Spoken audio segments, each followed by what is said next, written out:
நடிப்பின் நாயகன் சூர்யா நடிப்புல டைரக்டர் சிறுத்தை சிவா அவர்களோட டைரக்ஷன்ல ஒரு மிகப்பெரிய பொருட்செலவுல பிரம்மாண்டமா ரெடியாகி இருக்க படம் தான் கங்குவா.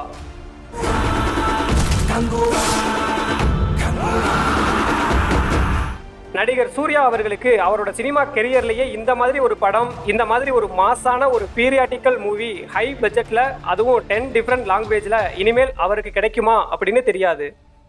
டைரக்டர் சிறுத்தை சிவா அவரும் இந்த மாதிரியான ஒரு பீரியாட்டிக்கல் படம் இவ்வளவு மாசா இவ்வளவு பெரிய பட்ஜெட்ல அவரே நினைச்சாலும் திரும்ப அவரால் எடுக்க முடியுமா அப்படின்னும் தெரியல.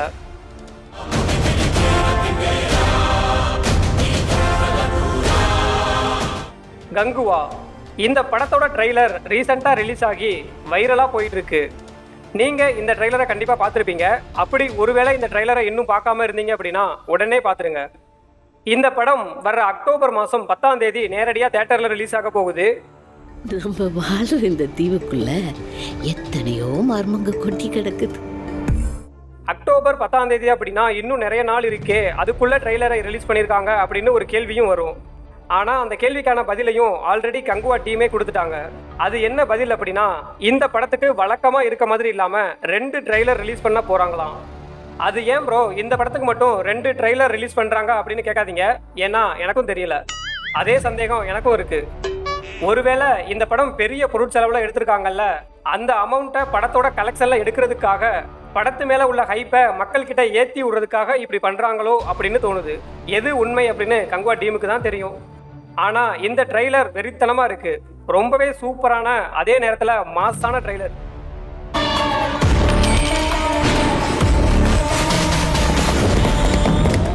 ஆக்டிங்ல இருந்து மியூசிக், விஎஃப்எக்ஸ், ஸ்டோரி, காஸ்டியூம்ஸ் அப்படின்னு ஒவ்வொரு டிபார்ட்மெண்ட்டும் ஃபுல் எஃபர்ட் போட்டு தரமாக அவங்களோட பெஸ்ட்டை கொடுத்துருக்காங்க. ட்ரெய்லர் பார்க்கும்போதே அவ்வளவு சூப்பராக கூஸ் பம்ஸாக இருக்குது. படத்து மேலே உள்ள எதிர்பார்ப்பை ரொம்பவே இன்க்ரீஸ் பண்ணியிருக்கு இந்த ஒரு ட்ரெய்லர். அது மட்டும் இல்லாமல் இந்த படத்தில் நம்ம சூர்யா அவரோட தம்பியான கார்த்தியும் ஒரு கேமியா ரோல் பண்ணுறாரு அப்படின்னு ஒரு ரூமர் ஒன்று ஸ்ப்ரெட் ஆகிட்டு இருந்துச்சு. இந்த ட்ரெய்லரில் அந்த ரூமருக்கான ஒரு ஹிண்ட்டும் இருக்குது. அதாவது ட்ரெய்லரோட கடைசியில் ஒரு வெள்ளை குதிரையில் ஒருத்தர் வர்ற மாதிரி காமிச்சிருக்காங்க. ஆனால் அந்த மனுஷனோட ஃபேஸை பிளர் பண்ணி அவர் யார் அப்படின்னு தெரியாத மாதிரி தான் காமிச்சிருக்காங்க. அந்த ஒரு கட்டை பார்த்ததுலேருந்து அந்த மனுஷன் வேற யாரும் இல்லை, அவர் தான் கார்த்தி அப்படின்னு எல்லாரும் சொல்லிட்டு இருக்காங்க. அப்படி அந்த மனுஷன் நடிகர் கார்த்தியாக இருந்தால் ரொம்பவே நல்லாயிருக்கும்.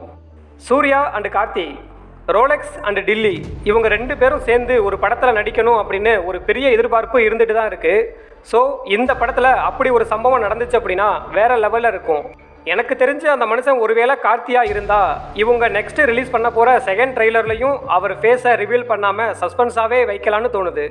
ஏன்னா ஃபேஸ் ரிவீலே பண்ணாமல் டைரெக்டாக தியேட்டர்லேயே ஸ்க்ரீனில் ரோலெக்ஸையும் டில்லியையும் நேருக்கு நேர் ஒன்றா காமிச்சாங்க அப்படின்னா அந்த ஒரு மொமெண்ட்டில் தியேட்டரே கிளியும். அந்த அளவுக்கு சூப்பராக இருக்கும்.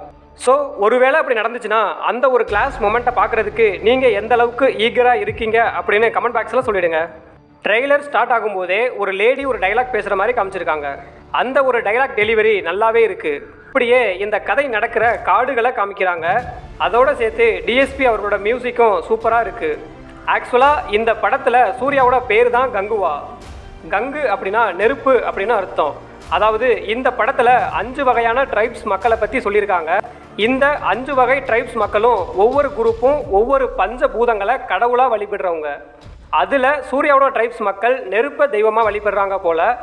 அதனால தான் சூர்யா அவர்கள் எரிமலைக்கு பக்கத்தில் இருக்க மாதிரி காமிச்சிருக்காங்க. அப்படியே ஆப்போசிட்டில் பார்த்தா வில்லன் பாபி தியோலோட பேர் உதிரன்.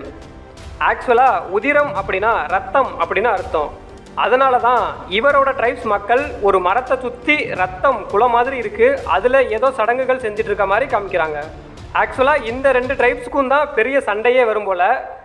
பொதுவாகவே ட்ரைப்ஸ்கள் எதுக்காக சண்டை போடுவாங்கன்னு பார்த்தீங்கன்னா, அவங்க எல்லைக்குள்ளே அடுத்த ட்ரைப்ஸ் மக்கள் வந்தாங்க அப்படின்னா பார்டர் பிரச்சனை, அப்புறம் இவங்க எல்லைக்குள்ளே இருக்க ரிசோர்ஸை மற்றவங்க எடுக்க வந்தாங்க அப்படின்னா அதை தடுக்கிறதுக்காக சண்டை போடுவாங்க. இந்த மாதிரி பிரச்சனைகளுக்கு தான் ட்ரைப்ஸ்குள்ளே சண்டையே வரும். அதுக்கப்புறம் ட்ரெய்லரில் இடையில பார்த்தா வெள்ளைக்காரங்களாக காமிக்கிறாங்க. வெள்ளைக்காரங்க பார்த்தீங்கன்னா பெரிய பெரிய கப்பலில் போர் தொடுத்து வர்றாங்க. ஒருவேளை கங்குவாவோட ட்ரைப்ஸ் மக்கள் வாழ்கிற இடத்துல ஏதாவது பெரிய ரிசோர்ஸ் இருக்கிறதுக்கு வாய்ப்பு இருக்குது. இந்த விஷயத்தை தெரிஞ்சுக்கிற ரோம் நாட்டை சேர்ந்த படை வீரர்கள் அந்த ரிசோர்ஸை அங்கேருந்து எடுக்கிறதுக்காக போர் தொடுத்து வர்றாங்க போல். அவங்களுக்கு பாபி தியோல் சப்போர்ட் பண்ணுவார்னு தோணுது. ஸோ அதனால தான் இந்த 2 ட்ரைப்ஸ் மக்களுக்கு இடையில பிரச்சனை வந்திருக்கும் போல். பாபி தியோல் கூட வெள்ளைக்காரங்களோட பக்கம் இருந்து கங்குவா ட்ரைப்ஸை எதுக்குற மாதிரி தான் இருக்கு. ஆனா நம்ம நட்டி நடராஜன் கங்குவாவோட ட்ரைப்ஸ் மாதிரியே கெட்டப்ல இருக்காரு. ஆனா அவரு அந்த ரோம் நாட்டு வெள்ளைக்காரங்க கிட்ட இருந்து கப்பல்ல ஏதோ தங்க நாணயங்கள் மாதிரி வாங்கிட்டு இருக்காரு. அண்ட் அவர் அந்த நாணயங்களை வாங்கிட்டு இருக்க அதே சமயத்துல தான் பக்கத்துல நிறைய பேரோட கைகளை வெட்டி அந்த கைகளை எல்லாம் குமிச்சு வச்சிருக்க மாதிரி காமிச்சிருக்காங்க. அப்படி குமிச்சு வைக்கப்பட்ட கைகளை அடுத்த ஷாட்லயே கடல்ல கொட்டி விடுற மாதிரி காமிச்சிருக்காங்க. இதெல்லாம் பார்க்குறப்ப கங்குவா ட்ரைப்ஸ்குள்ளேயே இருந்து ட்ரைப்ஸ்க்கு ஆப்போசிட்டாக ஏதோ நரி வேலை பார்த்துருப்பார் போல. அவர் பார்த்த அந்த நரி வேலையால் தான் அந்த நிறைய மக்களோட கைகளை வெள்ளைக்காரங்க வெட்டி கடலில் போட்டிருக்காங்க. அதனால தான் நட்டிக்கு நாணயங்களை அள்ளி வீசுகிறாங்க போல. ஸோ நம்ம கங்குவா நட்டி நடராஜன், பாபி தியோல் அண்ட் வெள்ளைக்காரங்க இவங்க 3 பேர்கிட்டையும் இருந்து தன்னோட ட்ரைப்ஸ் மக்களையும் அண்ட் அவங்க வாழ்கிற இடத்தையும் எப்படி காப்பாற்றுறாரு அப்படிங்கிறது தான் கதையாக கூட இருக்கலாம். சொற்றதுக்குள்ள கங்குவா இங்க வரணும். இதுக்கெல்லாம் இடையில இந்த 2 ட்ரைப்ஸுக்கும் இடையில அந்த டிஃபரன்ஷியேட் ரொம்பவே பக்காவாக பண்ணியிருக்காங்க. அதாவது கங்குவா ட்ரைப்ஸ் மக்களை காட்டுறப்போ அவங்களோட காஸ்டியூம்ஸ் அவங்க வாழுற இடங்களை கிரீன் வித் ப்ளூ கலரில் காமிச்சிருக்காங்க.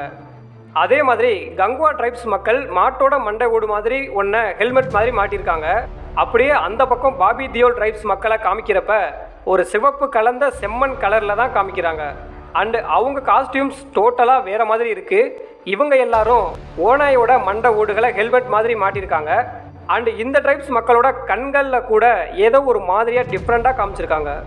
அண்ட் அடுத்ததாக ட்ரெய்லரில் பார்த்தீங்கன்னா கங்குவாவுக்கு உதவி செய்கிற மாதிரி ஒரு கழுகை காமிச்சிருக்காங்க. அப்புறம் யானை மேலே ஏறி சூர்யா சண்டைக்கு போகிற மாதிரி சீனும் வச்சுருக்காங்க. அப்புறம் வில் அம்பில் ஒரு குட்டி பாம்பை வச்சு அம்பை எய்கிற மாதிரி பாம்பையும் காமிச்சிருக்காங்க. ஒரு பெரிய முதலைய கங்குவா கத்தியால் குத்தி தூக்கி போடுற மாதிரியாக காமிச்சிருக்காங்க. அப்புறம் குதிரைகளில் போகிறது மாதிரி சீன்லாம் வச்சுருக்காங்க. இப்படி விலங்குகள் மிருகங்களையும் இந்த படத்தில் அதிகமாகவே காமிச்சிருக்காங்க.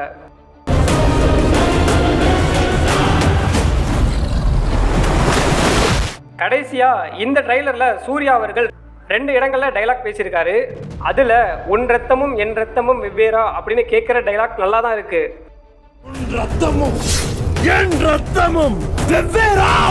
ஆனா 2வதா தொடைய தட்டி ஒரு டைலாக் பேசுறாரு.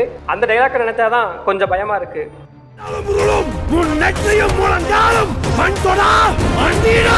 ஏன்னா அந்த டைலாக் அந்த சீனோட கனெக்ட் ஆகுற மாதிரி நல்லா இருந்துட்டா பிரச்சனையே இல்லை.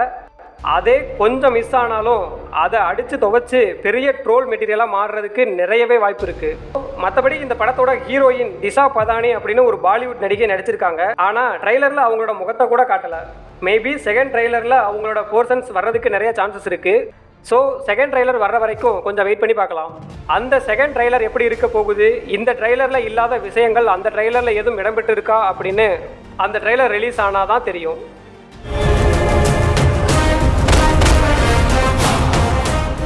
அப்புறம் கர்நாடகாவில் ஒரு KGF படம் மாதிரி, தெலுங்குல பாகுபலி, RRR படங்கள் மாதிரி தமிழ்ல ஒரு 1000 கோடியில கலெக்ஷன் அடிக்கிற பேன் இந்தியன் ஹிட் படம் எப்போ வரும் அப்படின்னு தமிழ் சினிமா ரசிகர்கள் ரொம்பவே எதிர்பார்த்து ஏங்கிக்கிட்டு இருக்காங்கன்னே சொல்லலாம். ஸோ இந்த படம் அதற்கான எதிர்பார்ப்பை உருவாக்கி இருக்கு. அதாவது 1000 கோடி கலெக்ஷன் அடிக்கிற அளவுக்கு ஒரு பேன் இந்தியன் மூவி, அதுவும் தமிழ் சினிமாவிலிருந்து. இந்த படம் அந்த எதிர்பார்ப்பை ஃபில் பண்ணுமா அப்படின்னு வெயிட் பண்ணி தான் பார்க்கணும். அதுக்கு ஏற்ற மாதிரி ட்ரைலரை பார்க்கும்போது படமும் பிரம்மாண்டமாக தான் இருக்கு. டைரக்டர் சிறுத்தை சிவா அவர் இதுவரைக்கும் எடுத்த படங்கள் எல்லாம் பார்த்தீங்கன்னா சிறுத்தை, வீரம், விஸ்வாசம், அண்ணாத்த அப்படின்னு அது கம்ப்ளீட்டாக வேற ஒரு ஜேனரில் ஃபேமிலி அண்ட் காமெடி சப்ஜெக்டாக தான் இருந்துச்சு. ஆனால் இந்த கங்குவா படம் அப்படியே டோட்டலி டிஃப்ரெண்ட் ஜேனரில் பீரியாட்டிக்கலாக பிரம்மாண்டமாக எடுத்திருக்காரு. இந்த ஒரு மாற்றம் அவருக்கு எந்த அளவுக்கு கை கொடுக்க போகுதுன்னு தெரியல. ஒருவேளை கங்குவா 100 கோடி கலெக்ஷனை அடிச்சு பேன் இந்தியன் ஹிட் படமா ஆச்சுன்னா அது தமிழ் சினிமாவுக்கு ஒரு மிகப்பெரிய ப்ளஸ் பாயிண்டா தமிழ் சினிமாவோட தரத்தை உயர்த்திடும். கண்டிப்பா அந்த ஒரு விஷயம் இந்த படத்து மூலமா கிடைக்கணும். நம்ம தமிழ் சினிமாவோட தரம் பேன் இந்தியன் லெவல்ல பேசப்படணும்.